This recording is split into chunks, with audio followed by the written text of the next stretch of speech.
Mari kita ikuti bersama ngaji kitab Ta'limul Muta'allim SMP Khadijah Surabaya.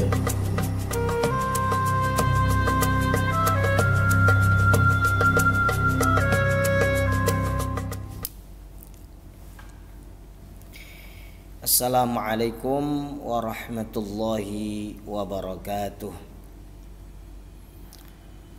Bismillahirrahmanirrahim. Alhamdulillahi rabbil alamin. Wabihi nasta'in ala umurid dunya waddin. Wassalatu wassalamu ala ashrafil mursalin Sayyidina Rasulillahi Muhammadin wa ala alihi wa ashabihi ajma'in. Amma ba'du. Yang saya muliakan para asatidz, para ustadzat SMP Khadijah Surabaya, anak-anakku, siswa-siswi SMP Khadijah Surabaya yang saya banggakan dan saya cintai. Semoga hari-hari kita, hari-hari kalian selalu mendapat perlindungan dari Allah Subhanahu wa taala dari berbagai macam musibah berupa fitnah, berupa penyakit, berupa apa saja yang menimpa. Semoga kita selalu dijauhkan dari Allah, dijauhkan oleh Allah Subhanahu wa taala. Termasuk juga orang-orang yang kita sayangi dan orang-orang yang kita cintai. Semoga mereka semuanya diselamatkan oleh Allah Subhanahu wa taala dari azab atau dari musibah yang datangnya juga dari Allah Subhanahu wa taala. Anak-anak sekalian, saya akan melanjutkan materi kajian kitab Ta'limul Muta'allim, yaitu pada halaman berapa ini sekarang? Halaman 43 ya.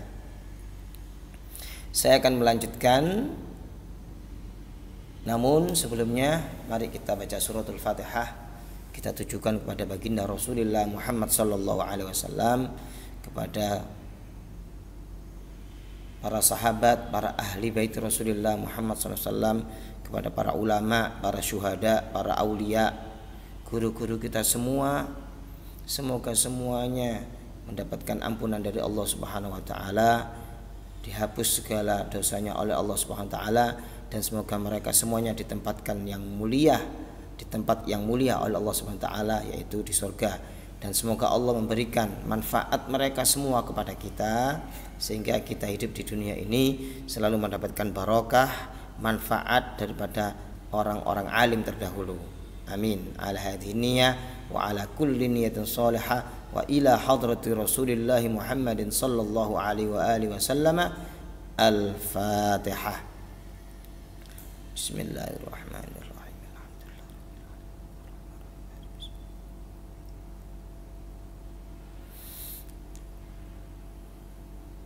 Al-Fatihah khususan ila ruh sahib hadzal kitab Ta'limul Muta'allim Syekh Burhanuddin. Al-Fatihah. A'udzu billahi minasyaitonir rajim. Bismillahirrahmanirrahim. Alhamdulillahi rabbil alamin arrahmanir rahim maliki yaumiddin. Alhamdulillah. Baik, mari kita lanjutkan kajian Ta'limul Muta'allim halaman 43. Bismillahirrahmanirrahim. Alhamdulillahi rabbil alamin. Allahumma salli wa sallim wa barik ala sayyidina Muhammadin wa ala alihi wa ashabihi ajma'in.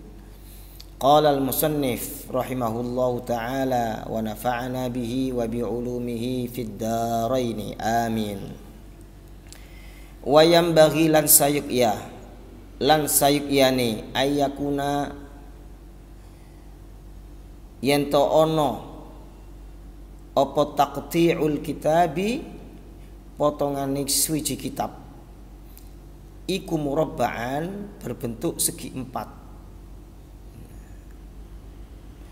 Fa innahu moko sak temeni murabba, sak temeni bentuk kitab yang segi empat itu iku taqti'u Abi Hanifah, itu seperti halnya apa yang telah dikarang atau yang pernah dicetak oleh Imam Abu Hanifah rahimahullahu taala.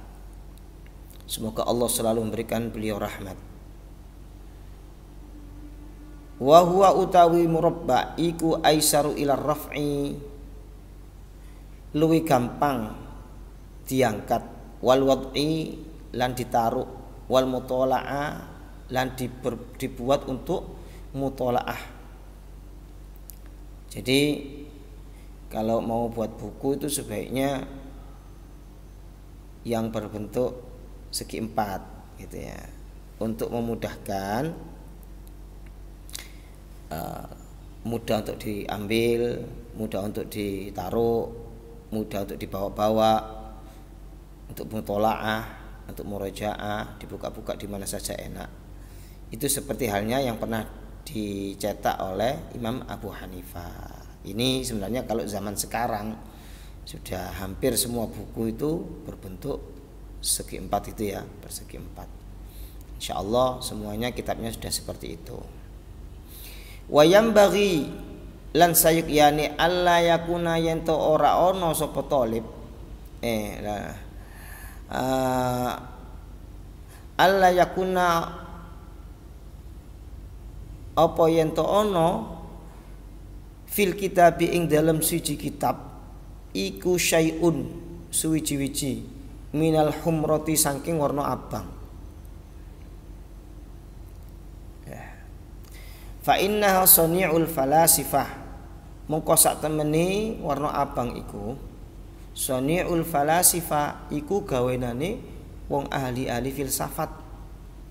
La sani'us salaf, ora gawenane wong ahli salaf, ulama kuno.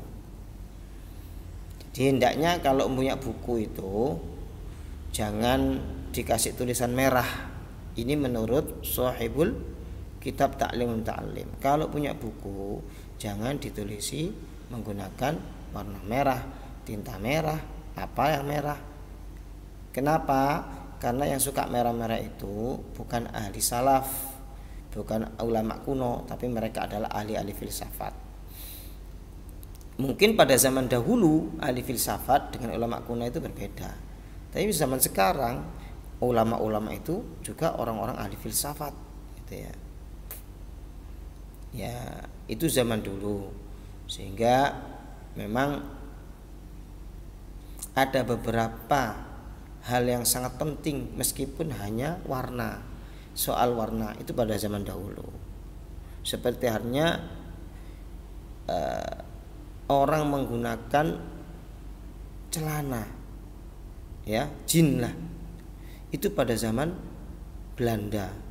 Itu adalah suatu hal yang sangat berbeda. Bahkan kakek buyut kita dulu itu pernah melarang kita jangan pakai topi, jangan pakai jas. Kenapa? Karena itu mirip orang-orang Belanda. Kenapa? Karena waktu itu negara kita ini dalam posisi dijajah oleh Belanda. Dan orang-orang Indonesia tidak punya baju semewah orang-orang Belanda, sehingga orang yang menggunakan baju saat itu dianggap sekutu daripada Belanda, yaitu musuh orang Indonesia. Tapi sekarang semua orang Indonesia menggunakan celana, menggunakan jin, menggunakan topi, karena itu bagian daripada aksesoris kita. Bukan niru orang Belanda, tetapi karena sudah jadi aksesoris kita, karena lebih simpel, lebih mudah untuk keluar-keluar. Kalau sarungan ke masjid, kalau keluar pakai celana, kalau keluar pakai sarung ya nanti ribet pas hujan, ya, pas anginnya kenceng, itu kan nanti bahaya. Saya kira itu. Jadi pentingnya warna merah pada zaman dahulu itu seperti itu. Kalau sekarang sepertinya merah itu kadang-kadang dibuat untuk menandai sesuatu yang penting, dikasih merah gitu ya. Baik, saya lanjutkan. Wa min masyayikhina lan iku setengah saking pira-pira syekh kita, guru-guru kita. Man kariha isti'mal al-murakkabil ahmar. Bahkan mereka itu tidak mau memakai mobil yang berwarna merah. Sebagian daripada ulama-ulama kita dulu saking tidak maunya dengan warna merah, sampai mereka itu nggak mau naik mobil yang warna merah. Kalau sekarang semuanya nggak mau naik mobil merah lah, nggak laku mobil merahnya. Nah, itu pada zaman dahulu. Untuk lebih hati-hatinya, menurut sahibul kitab yang mengarang kitab Ta'lim Muta'allim, kita tidak boleh menulis hendaknya jangan menggunakan tinta merah di dalam kitab kita. Wa min ta'zimil ilmi, lan setengah saking ngagungaken ilmu iku ta'zimus syuraka, ngagungno kanca-kanca. Wa man yata'allamu minhum, lan ngagungno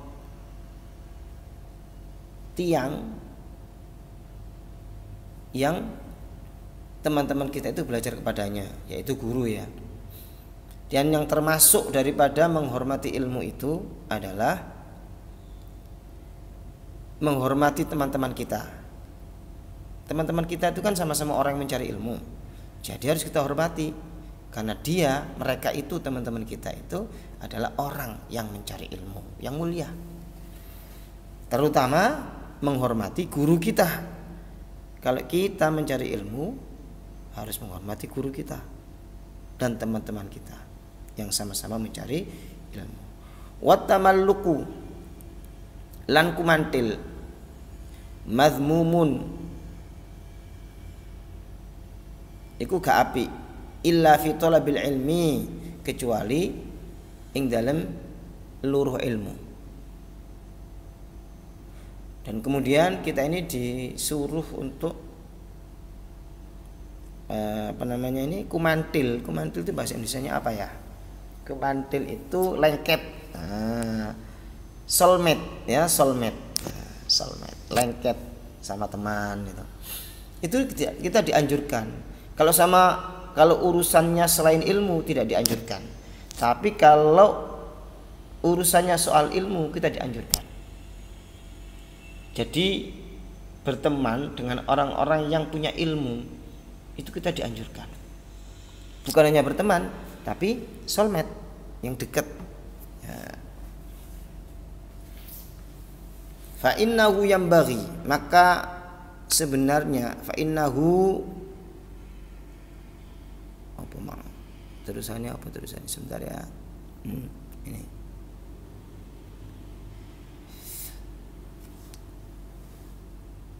maka sak temene kumantil lengket itu ayatamallaku bi ustadihi, apa yen to kumantil sapa talib di ustadihi maring gurune, wasyurakaihi lan kanca-kancane talib, liyastafida minhum, krono mengambil manfaat daripada mereka. Karena sesungguhnya soulmate dengan orang-orang yang alim atau punya hubungan dekat itu maksudnya itu ya pertemanan, persahabatan dengan guru, itu akan membawa manfaat yang besar bagi kita. Ini untuk urusan ilmu ya.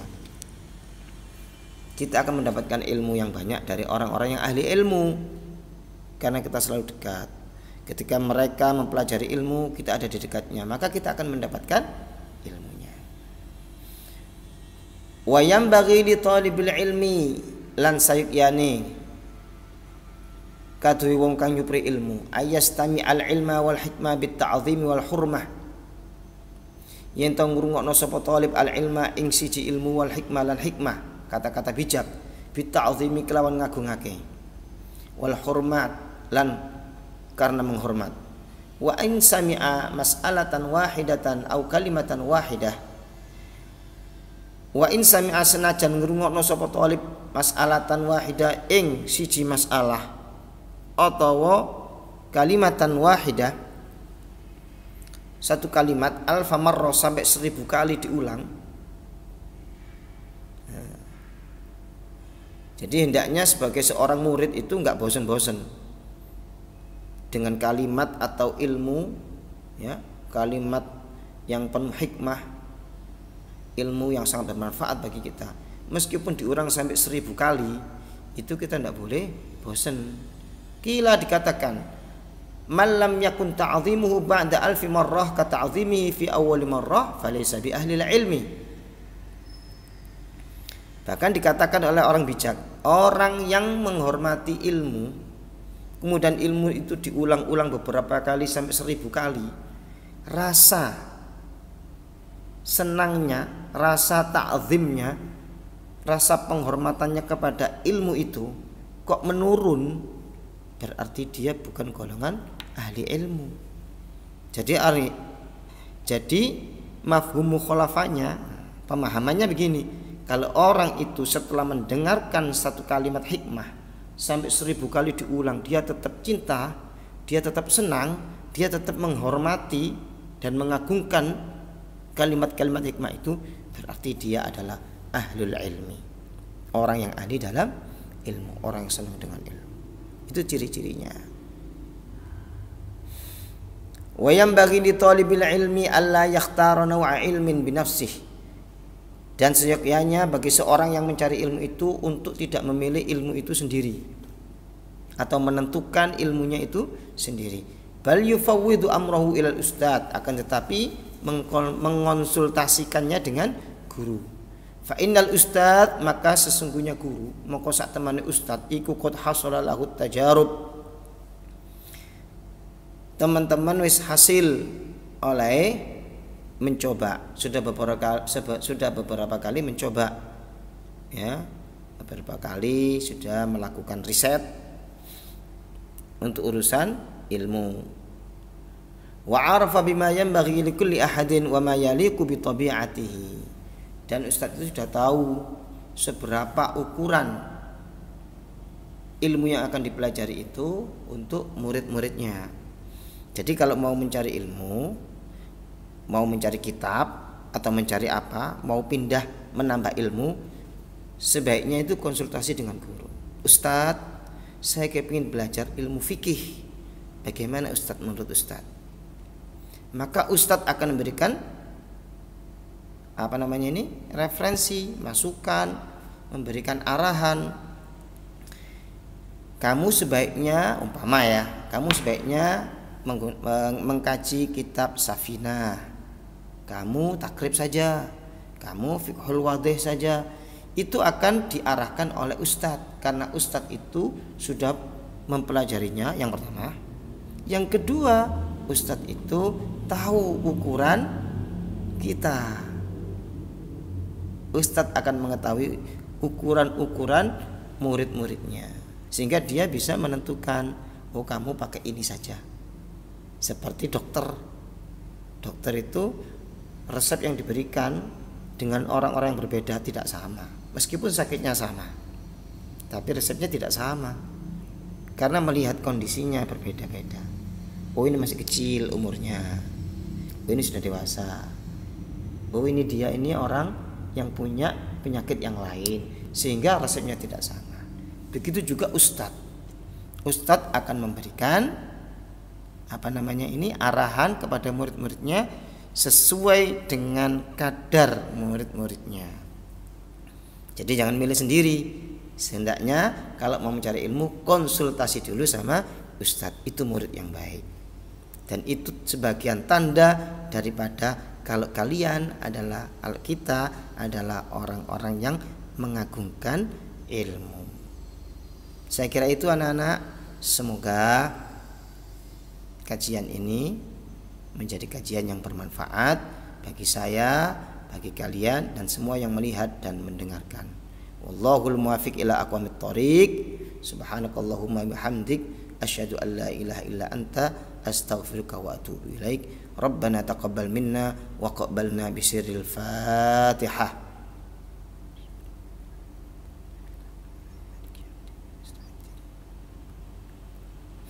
Assalamualaikum warahmatullahi wabarakatuh.